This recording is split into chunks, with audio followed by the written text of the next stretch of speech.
664e journal de bord, bonjour Jean-Marie Le Pen. Bonjour. Alors comme tous les Français, vous aimez le football et vous avez suivi les événements du Stade de France samedi dernier. Le moins qu'on puisse dire, c'est que le mot fiasco n'est pas usurpé. Comment vous avez ressenti ces épisodes ? Écoutez, moi je suis plutôt indulgent compte tenu du résultat. Il n'y a pas eu ni mort ni blessé, ce qui n'est pas toujours le cas dans ce genre de grands rassemblements populaires. On l'a vu dans certaines circonstances qui ont entraîné même, je crois que c'est en Hollande, 90 morts, quelque chose comme ça. C'était en 83, je crois, c'était le stade du Heysel en Belgique. En Belgique, oui. Peut-être, oui. Et donc, le risque est toujours grand dans ce genre de manifestation de voir des masses se déplacer de façon inconsidérée et dangereuse. Mais on me dira que c'est le travail de la police de prévoir tout cela et d'organiser tout cela, à condition bien sûr qu'il ne se produise pas d'accrochage inopiné. Et c'est en effet l'intervention imprévue d'un événement quelconque qui peut déclencher le pire. Et quand il y a rassemblement comme ça de plusieurs dizaines, centaines de milliers de personnes, le risque est toujours grand de voir un événement déraper. Et la chance du gouvernement français, c'est qu'il n'a pas dérapé. C'est déjà une chose acquise. Cela étant, pouvait-on faire mieux ? Sans doute. Mais en l'occurrence, il y avait des faux billets, il y avait un certain nombre de manifestations comme celle-là, qui étaient peut-être prévisibles, mais qui en tous les cas sont traduites par un encombrement, une accumulation de manifestants, et une intervention avec des gaz lacrymogènes qui n'étaient pas évidemment du côté festif de l'événement. Est-ce que vous diriez que les 400 racailles qui ont attaqué les personnes font partie du côté festif ? Parce non, que tout de même... c'est là justement où je pense que la répression policière et judiciaire devrait être beaucoup plus sévère. C'est sur ces bandes qui interviennent maintenant pratiquement à chaque événement pour le troubler, pour attaquer les gens, les voler, etc. Et je trouve qu'à leur égard, on pratique une certaine faiblesse que personnellement, je désapprouve. Voilà, c'est... Mais jusqu'où on peut aller ? Parce que quand vous voyez 400 jeunes venus des quartiers de Seine-Saint-Denis, tout le monde est d'accord là-dessus, ils ont été parfaitement repérés, en tout cas, par leur comportement et par leur style d'intervention. Bon, qui attaquent des touristes, qui sont des spectateurs d'un match de football, mais qui attaquent les gens d'une manière extrêmement violente, les dépouillent, les poursuivent dans les transports en commun et ainsi de suite. 70 interpellations, 6 jugements en cours, avec une seule proclamation à l'audience de demande d'incarcération immédiate. Tout cela paraît extrêmement léger. Je veux dire que vous avez des hordes qui attaquent des touristes étrangers venus, espagnols, anglais, assister à un match de foot important, sous le regard du monde entier, puisque tout ça a été retransmis au moins à l'échelle européenne en tout cas, et ça tourne de cette manière. Nous savons que dans 1 an et demi, la France organise les Jeux Olympiques. Est-ce que ça n'est pas extrêmement inquiétant de se dire que si ça devait se passer comme ça, l'image de la France a été dégradée dans cette affaire et elle peut l'être encore plus ? Oui, mais tout à fait.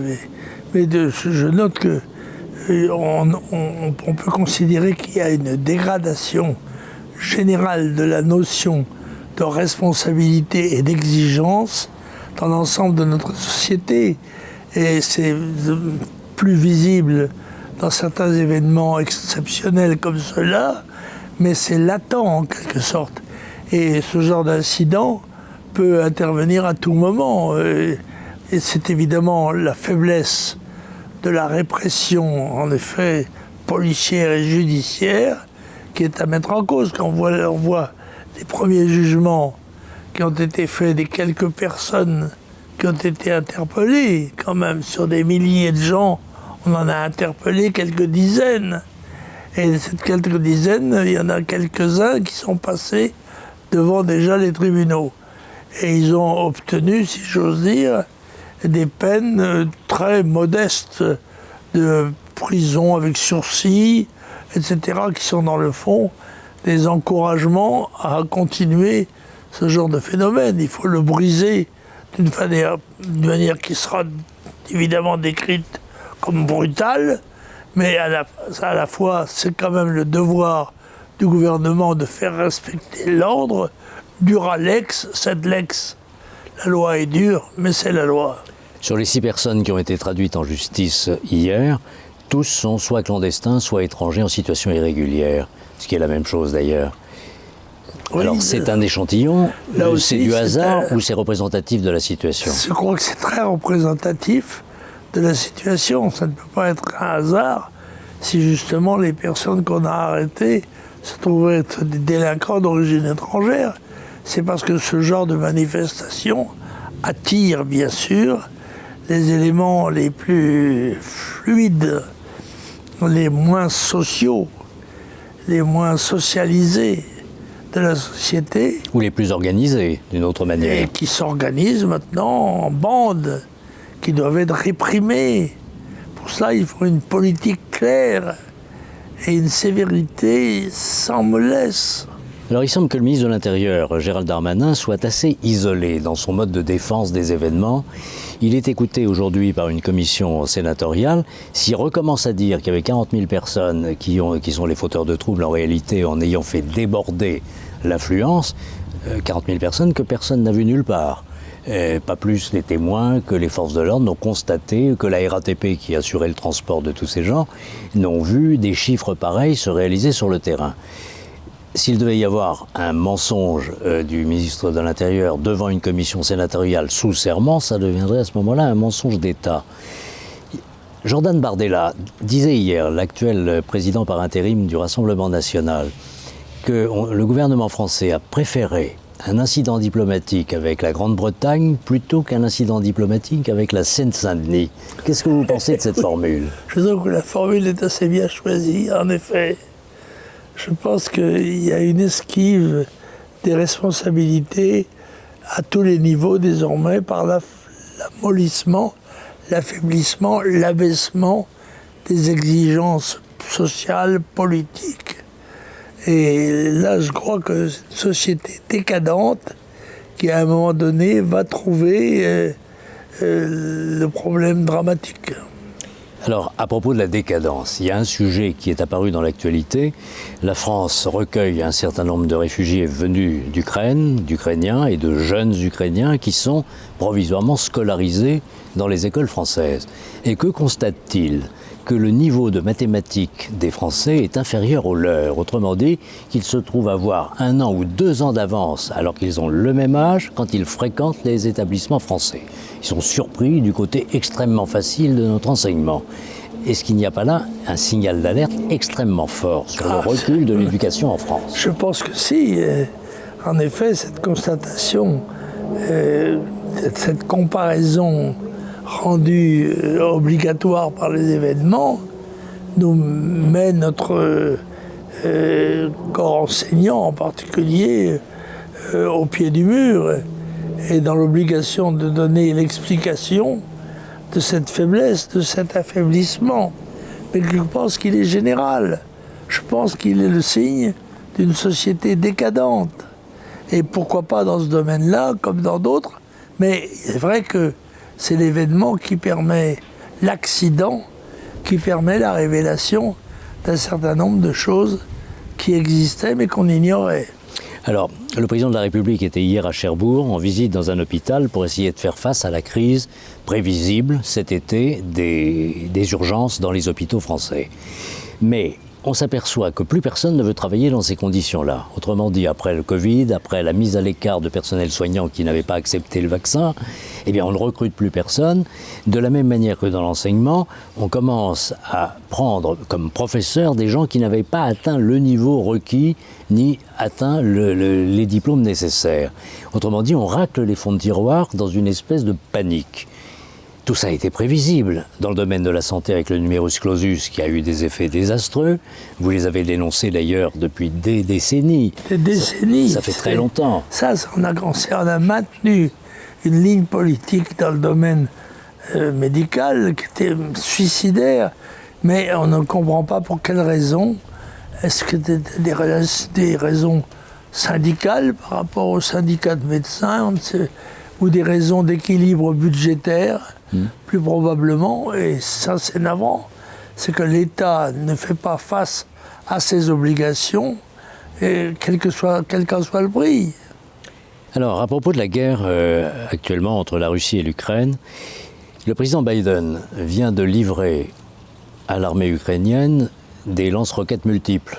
De l'autre côté, on appellerait ça les orgues de Staline, bien connus à l'époque de la Seconde Guerre mondiale, sauf que ça s'est beaucoup amélioré techniquement. Tout cela est guidé par drone et par satellite et par GPS.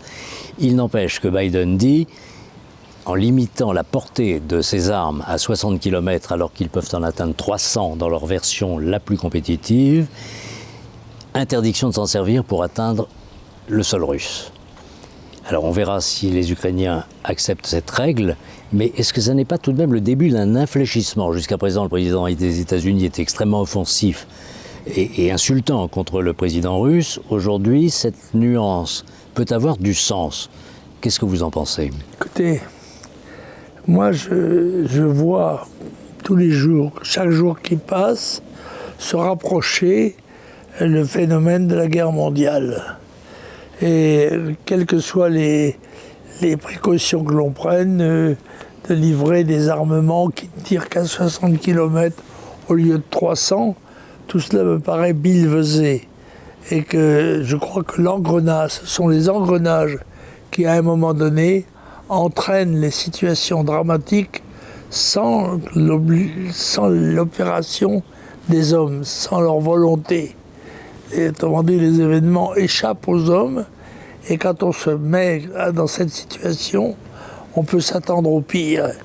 Et je crois que nous devons peut-être nous attendre au pire, s'il n'est pas mis remède précisément à cette prise de conscience des gouvernants et cette prise de responsabilité des exécutants. Il y a deux personnalités qui s'affrontent, bizarrement d'ailleurs, parce qu'on pouvait les considérer plus ou moins dans le camp américain. Je veux parler d'Henry Kissinger, l'ancien secrétaire d'État américain, qui a plus de 100 ans aujourd'hui, mais qui s'exprime toujours, et celui que vous qualifiez il y a peu de temps de notre ennemi principal, George Soros, avec ses interventions mondialistes et mondialisantes. Soros se situe plutôt dans les pouces au crime et pouces à la guerre, alors que Kissinger met en garde contre cet engrenage dont vous venez de parler. Alors, c'est impressionnant de voir deux personnalités de cette dimension mondiale, même l'un plus en exercice que l'autre, tirer dans des sens contraires, à partir du même sol et de la même préoccupation, ce sont les États-Unis d'Amérique. Oui, mais je pense que la voix du retraité est sans doute plus sage que celle de l'opérateur international.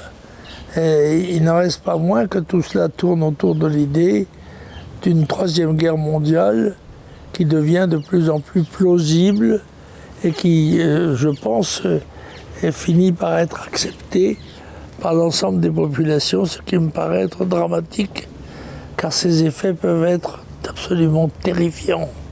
Alors les désordres créés dans le domaine du commerce international font craindre une vague de famine, notamment dans les pays très dépendants du blé ukrainien. Il y a aussi les questions énergétiques liées au gaz et au pétrole russe. Mais restons sur cette question-là. L'indépendance alimentaire et les dépendances alimentaires de beaucoup de pays, notamment en Afrique du Nord, dans le continent africain en général. Si on devait avoir une poussée de ces phénomènes de famine, est-ce qu'on ne peut pas redouter des vagues migratoires qui pourraient se déverser en notre direction? Absolument, absolument. Mais Et les chiffres sont inquiétants parce que la population mondiale est passée en 50 ans de 2 à 8 milliards d'habitants. Et en expansion continue. Par conséquent, la pression dans ce domaine va aller en augmentant. Et si les barrages ou les politiques alternatives ne sont pas mises en place, bien évidemment, nous devrons faire face, si j'ose dire, à des vagues successives et successivement de plus en plus importantes d'immigrants qui, évidemment, essaieront de sauver leur vie, pour certains leur niveau de vie, en allant dans le pays qui est apparemment le plus riche et actuellement en paix, ce qui n'est peut-être pas durable d'ailleurs. Mais je crois que la situation, moi, je la trouve très inquiétante et je le dis avec franchise. Je vois s'enclencher imparablement, en quelque sorte, quelquefois de façon subreptice, des événements qui, logiquement, doivent conduire à des affrontements meurtriers. Vous avez l'impression, dans la campagne législative en cours, que les enjeux et le côté presque dramatique de l'actualité est représenté par ce qui se passe dans la campagne législative. On a l'impression qu'on ne parle de rien, que chacun fait sa campagne dans son coin, dans sa circonscription. Bon, il y a eu l'opération Mélenchon, mais elle commence tout de même à toucher à ses limites. L'union de la gauche, oui, bon, ça a marché pendant quelques semaines. Mais on sent que ces soufflets-là retombent, qu'il n'y a pas de mobilisation. Les enquêtes montrent que 47% des Français aujourd'hui envisagent d'aller voter. Ça veut dire que 53% resteraient chez eux, en n'y croyant pas. Est-ce qu'il n'y a pas quand même... C'est incompréhensible qu'au milieu d'une crise qui peut être une crise mondiale majeure, on sent un tel désintérêt avec un président de la République qui a l'air de ne s'occuper de rien, un gouvernement dont on ne sait pas grand-chose. Bref, est-ce que c'est une élection législative sans électeurs et sans enjeu ? C'est ce qui apparaît, en tous les cas, à l'observateur objectif. Avec surprise d'ailleurs, on s'aperçoit que les événements graves et visibles qui se produisent n'entraînent pas les réactions normales dans la classe politique, ni dans les élections, ni dans les campagnes électorales. C'est le moment où, justement, on a la possibilité d'aborder les problèmes, faire, comment dirais-je, loyalement, et où si ça peut se passer dans une certaine indifférence, un laisser-aller qui me paraît être la marque de notre temps et la marque de la décadence générale de notre civilisation.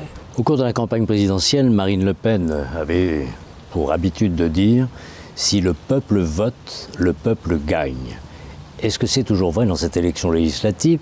Et vous avez regretté qu'on ne trouve pas l'union entre les candidats qui, au premier tour, étaient significativement placés, qu'il s'agisse de Marine Le Pen, des électeurs d'Éric Zemmour. Bon, aujourd'hui, le plus important maintenant, c'est peut-être d'oublier ce qui a pu constituer des fâcheries et d'essayer d'être efficace.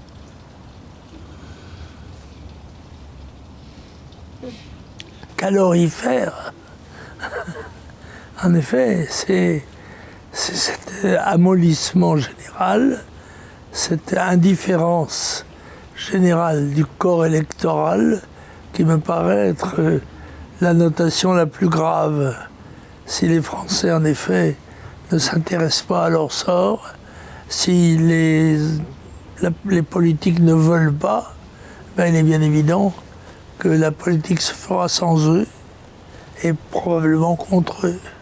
13,5 millions d'électeurs pour Marine Le Pen au deuxième tour, 2,5 millions au premier tour pour Éric Zemmour. Ça fait 15 millions, 16 millions de gens qui, s'ils le voulaient, s'ils se déplaçaient, quel que soit leur choix d'ailleurs, dans les circonscriptions entre les deux candidats possibles la plupart du temps, ça passe. Oui, encore faut-il qu'ils aillent voter. Et c'est ce sentiment qui me paraît absent pour l'instant. C'est le sentiment de l'obligation morale. Non seulement normalement, ça devrait être l'envie de participer, mais au moins s'il n'y a pas l'envie, au moins le sentiment du devoir électoral à accomplir, eh bien je crois même que ce sentiment-là s'est affadi, affaibli, et que les élections ne reflèteront pas forcément ce qui est la pensée profonde du peuple français. Alors il y a en Europe un chef d'État qui n'a lui-même pas le droit de vote. Vous voyez qui c'est? Élisabeth II, la reine d'Angleterre, n'a pas le droit de vote. C'est vrai. Et donc nous entrons maintenant dans ce qu'on appelle le jubilé, 70 ans de règne, 1952, 2022. Que je regarde avec attention parce que la reine ayant 2 ans de plus que moi, je suis très sensible à toutes les évolutions de sa personnalité et je la sers, je la vois, je la crois en tout cas en bonne santé, je m'en réjouis pour elle et pour moi.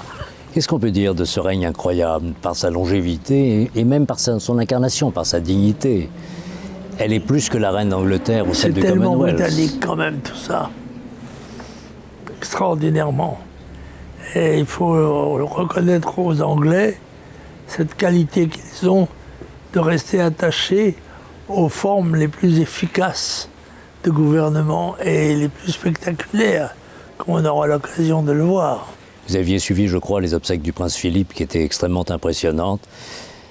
Bon, dans un autre contexte, là, il s'agit d'une fête qui va engager tout un pays. Et elle est toujours le chef d'État de 16 pays à travers le monde, le Commonwealth. C'est vrai. Et elle a la dimension humaine qui convient de dignité, de solidité, de maintien inconditionnel des cadres de gouvernement des hommes. C'est un modèle. Vous pensez que ça aurait pu être un modèle pour nos féministes à nous? Mais ça ne me gêne pas, moi, pour ce qui me concerne. Bien que nous n'ayons jamais eu, ou presque, de chef féminin, à l'exception d'une Premier ministre fugace. Mais l'Angleterre est capable de faire face à tout cela. Elle est capable d'avoir la reine d'Angleterre et Churchill. C'est un Breton qui dit ça parce que les rapports entre les Bretons et les grands Bretons n'ont pas toujours été... Bien sûr, nous sommes des ennemis traditionnels. Mais nous témoignons de grande fidélité dans cette adversité. Merci Jean-Marie Le Pen, à la semaine prochaine. À la semaine prochaine.